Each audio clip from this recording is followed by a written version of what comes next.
529.50 കോടി രൂപ വായ്പയാണോ കേരളം പ്രതീക്ഷിച്ചത്? ജനത്തിന് പറയാനുള്ളത് കേൾക്കാം.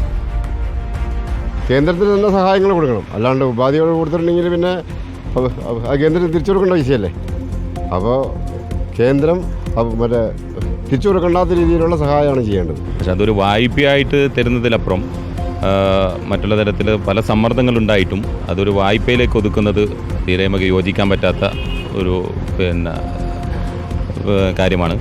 അതുകൊണ്ട് തന്നെ നമുക്ക് ആവശ്യം പുനരധിവാസത്തിനുള്ള സഹായമാണ്, അല്ലാതെ വായ്പയല്ല എന്നാണ് എൻ്റെ വ്യക്തിപരമായ അഭിപ്രായം. ഒരാൾക്ക് ഒരു 50 ലക്ഷം രൂപേൻ്റെ സ്വത്ത് കൊടുത്തു കഴിഞ്ഞിട്ടുണ്ടെങ്കിൽ അവർ ജീവിതകാലം ഒരു ഹാപ്പി ആയിട്ട് കഴിഞ്ഞോളും.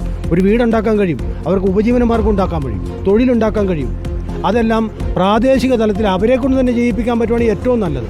അല്ലാണ്ട് ഒരു തരത്തിലുള്ള സൗജന്യം അല്ല, ശരിക്കും പറഞ്ഞാൽ അർഹതപ്പെട്ട സഹായമാണ് അവർക്ക് കിട്ടുന്നത്. അത് കിട്ടിയേ പറ്റൂ. ഉരുൾപൊട്ടൽ വായ്പ കൊടുക്കുന്നതുകൊണ്ട് കഥയില്ല. ഒന്നുമില്ലാത്തവർക്ക് വായ്പ കൊടുത്തിട്ട് എന്താ കാര്യം? അവർക്ക് തിരിച്ചടയ്ക്കാൻ കഴിയുമോ? അവർക്ക് ജീവിക്കാനുള്ള സാഹചര്യം ഒരുക്കി കൊടുക്കുക. അതാണ് സർക്കാർ ചെയ്യേണ്ടത്. ഒരു വയനാട്ടുകാരൻ എന്ന രീതിയിൽ അവർക്ക് ആ പൈസയൊന്നും പോരാ. കാരണം അവരുടെ കൃഷി, പശു, മറ്റ് വണ്ടികൾ അങ്ങനെ ഒരുപാട് പോയിട്ടുണ്ട്. അവർക്ക് സ്വന്തമായിട്ട് ഇനി തൊഴിൽ ചെയ്യാൻ പറ്റാത്തവരുണ്ട്. അപ്പോൾ അവർക്ക് വേണ്ട സൗകര്യങ്ങൾ, അവർക്ക് നല്ല വീടും കൃഷി ചെയ്യാനുള്ള സ്ഥലവും കച്ചവടം ചെയ്യുന്ന കച്ചവടം ചെയ്യാനുള്ള സാമഗ്രികളും സാധനങ്ങളും കൊടുത്ത് അതിന് എത്ര പൈസയാലും കൊടുക്കണം എന്നാണ്. അത് കേരളവും ഒന്നിച്ചു കൊടുക്കണം. ഇവരെന്തിനാ ഈ 50 കോടി 500 കോടി വായ്പയായിട്ട് തരുന്നത്?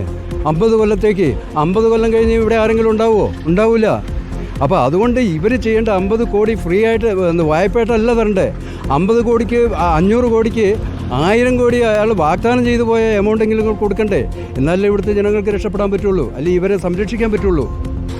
അവിടെ ദുരിതബാധിതർ കൃത്യമായൊരു പുനരധിവാസം നടത്തേണ്ടതാണ്.